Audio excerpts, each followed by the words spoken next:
If you're a parent of an adult child, worried and frustrated because they are struggling to become independent, responsible, and find purpose in their life, or you want to know what to do to prevent it, you're in the right place. This is Launch, a podcast that helps you guide your adult child to launch confidently into adulthood. I'm Shari Jonas, author, educator, and co-parenting consultant, taking a deep dive into the ongoing challenges that you're faced with as you watch your adult child struggle. Each episode will deliver actionable steps and strategies that you can take to help your young adult become confident, motivated, and self-sufficient. Parents, if you want your adult child to achieve a life of independence, thrive in this world, and reach their full potential, then listen in to Launch. I'm Shari Jonas, and this is Launch. Today's topic is very close to my heart. I don't just speak about it, I profoundly believe in it. And of course, I practice it. Before we get into it, can I just remind you that as thrilled as I am that you're listening today, if you hit the follow button, it's like giving me a smile across the room that says, you like what I'm doing and I should keep going. Call it an expression of gratitude. Let's get started. One of the hardest things as a parent is watching your adult child walking around acting as if their life has no purpose, they're feeling helpless, they're saying things like, what's the point? Or my life sucks. And every time you talk to them, you hit a wall. You can't give them confidence or purpose or optimism about their future. This is not something that you can just fix. You simply feel helpless. But I hope that this episode today changes all that. You remember when your kids were small and you taught them how to say thank you? It was so cute. They run to you and say, I'm thirsty. And then you give them a juice box or whatever. And you prompt them with, what do you say? And in the sweetest voice, you hear, thank you. Well, you thought you were teaching them manners, right? Which you were. But even more importantly, you were teaching them to be thankful. In other words, to express gratitude. But what you didn't realize was that lesson was doing more for their little brains than you could possibly know. Can you imagine today your adult child yelling at you for your car keys, and after you hand them over, you prompt them with, what do you say? I mean, they should be grateful to have access to your car because I'm pretty sure they aren't contributing to it, but they don't say anything. And when was the last time you paid your kid's cell phone bill and they texted you, hey, thanks? Well, somewhere along the line, they stopped being grateful for all the things that you do for them or provide to them. They just expect it.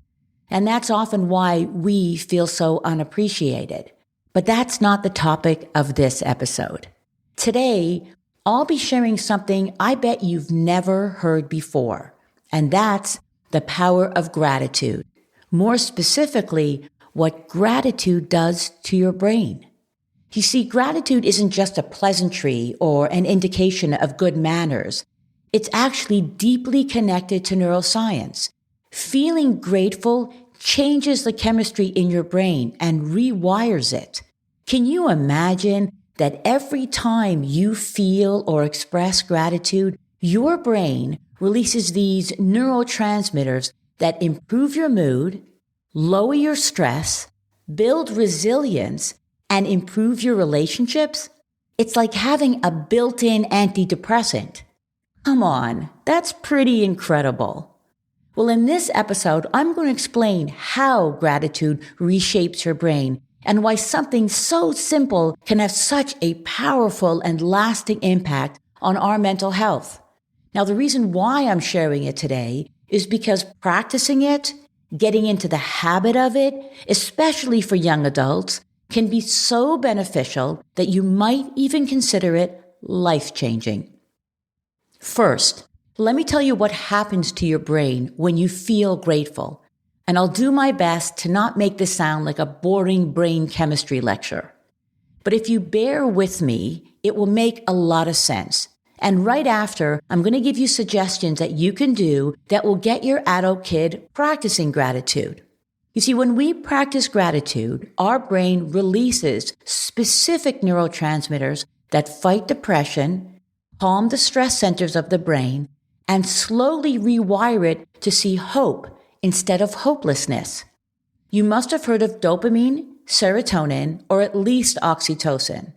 Well, dopamine is the brain's motivation and reward chemical. When you practice gratitude, your brain releases dopamine, which feels good, and it makes you want to repeat that. Gamers get a dopamine hit, exercise does the same, and gratitude works just like that. The more you practice it, the more your brain craves it.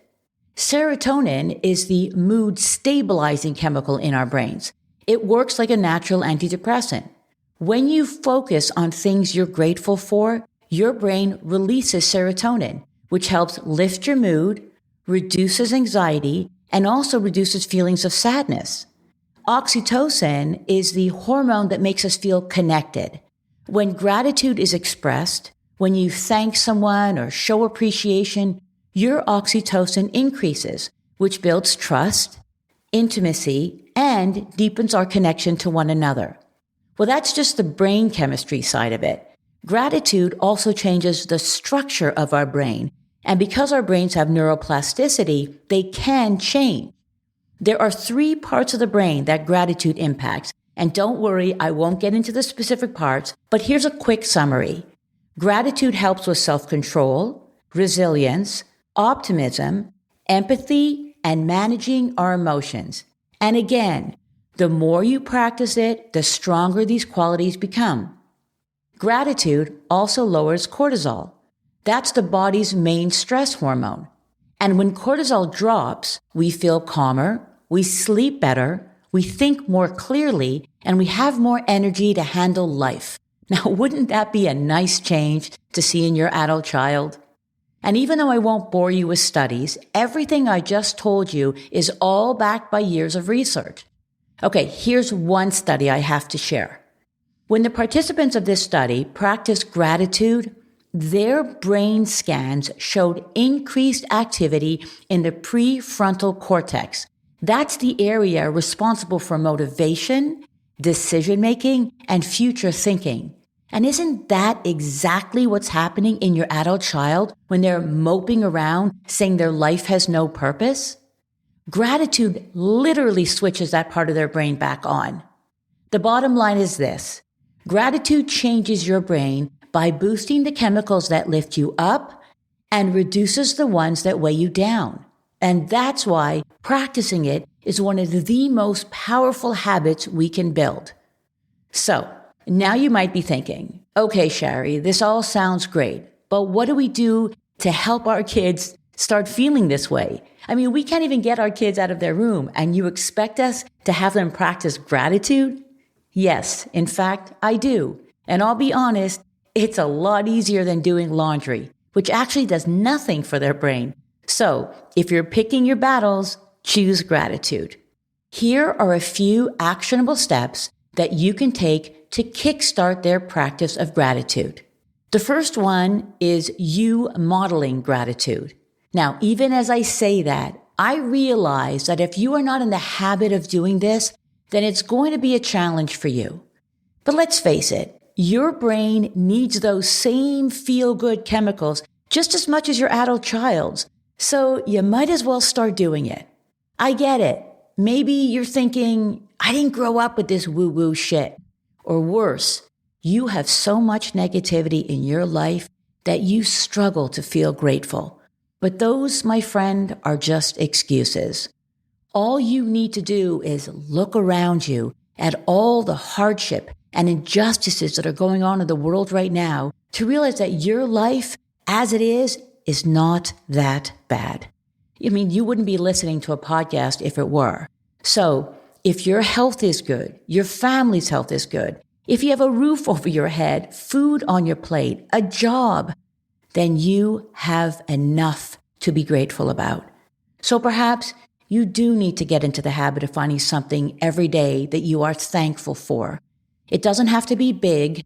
I mean, a small, grateful thought is all it takes to have the same benefits on your brain. It will still release those really good chemicals. So here's how you can start. Become aware of your thoughts. Pay attention to what's going on in that brain of yours. Instead of complaining about, the drive home from work, say the drive was the drive, but I'm happy it was warm outside and I could keep my window open. Instead of saying, my car's a shitbox and I'd love to have a nicer one, say, but it gets me to work and I'm grateful for that. Listen, I don't have to tell you what to say. I don't know what your grievances are. And I'm not being some Pollyanna type person who is obnoxiously optimistic. I just know that nothing is ever as bad as it seems and that you can always find something in your life to feel grateful about. I also know that if you don't make the effort, then your kids will never practice this. I feel like there's two types of people in the world. Those who naturally feel grateful for whatever they have in their life, and those who don't even think about it, because they either take everything in their life for granted or they focus on what they don't have or what everybody else has and so on. Well, if you're waiting for something significant to happen in order for you to feel grateful, you're missing the point. You're actually being ungrateful. Wait, I know what you're thinking. Shari, I'm neither grateful nor ungrateful. Isn't that possible? No. You see, gratitude isn't a zero-sum game. Like if you don't practice gratitude, you don't just break even. The brain naturally defaults to negativity, scanning for problems and stress. So when it comes to gratitude, there is no neutral. You're either looking for the positive or you're sliding back into negativity. And here's something I want you to understand about gratitude. And it's important because you're probably going to have to share this with your kids. Gratitude is a feeling, for sure, but it is also a practice. So if you struggle to feel it, you're just going to have to practice it, which means making the effort each day to find something in your life to be grateful for. You see, you have to practice it first, then you'll start feeling it, and then you'll reap the benefits. This is where you just need to trust the process. And here's the best part. It's easy.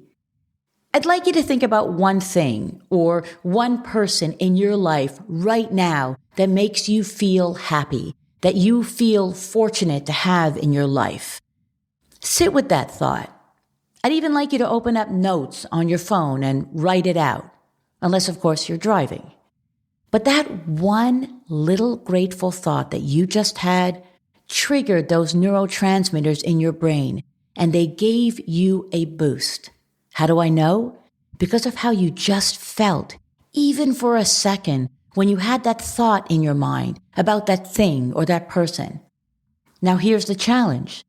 Do that at least once a day and let those neurotransmitters work their magic on your brain. I practice gratitude literally every single day, and here's how I do it.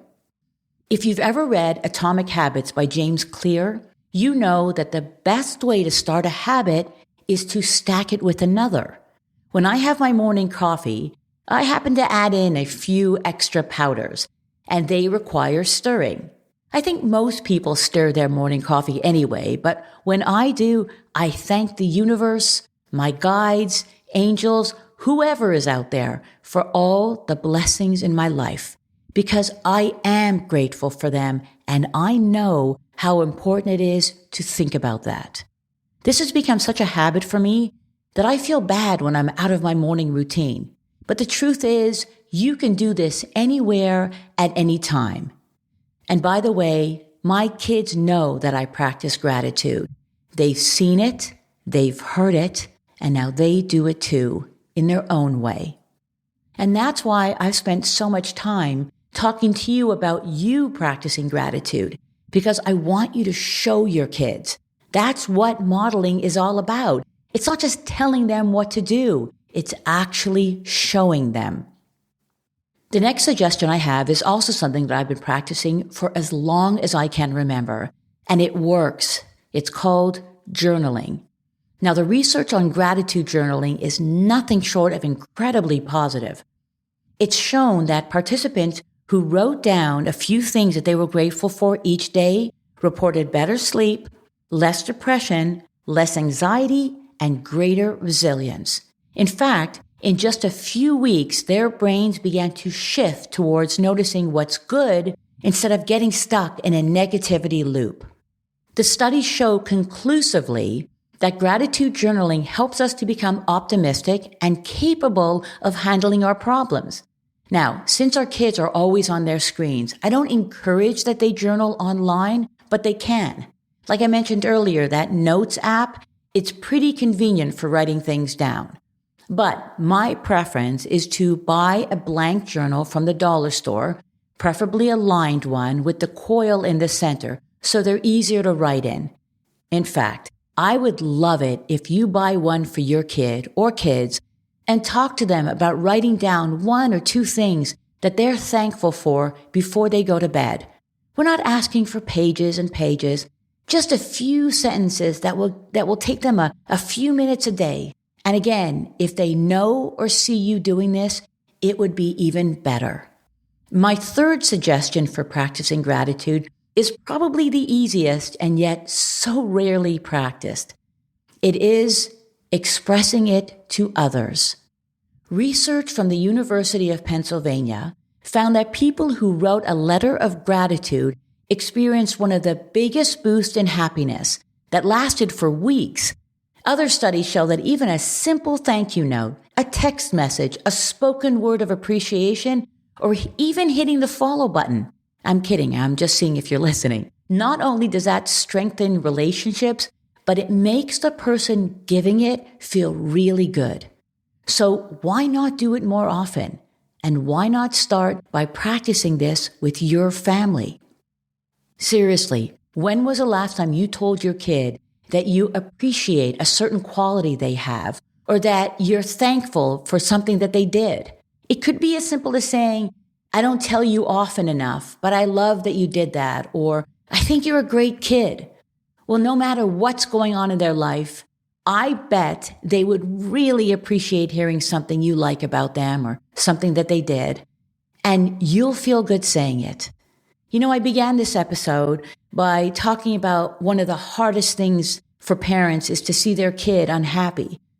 If it really bothers you when your adult child replays the same negative thoughts over and over again about what's wrong with their life or what's missing, well, practicing, writing, or expressing gratitude for what they do have can break that cycle and create space for hope and possibility. Even if they just write 1 sentence of gratitude every day, that might be all they need to see their life in a whole new way. I'm Sherry Jonas, and this is Launch. Thank you for listening. Don't forget to hit the subscribe button.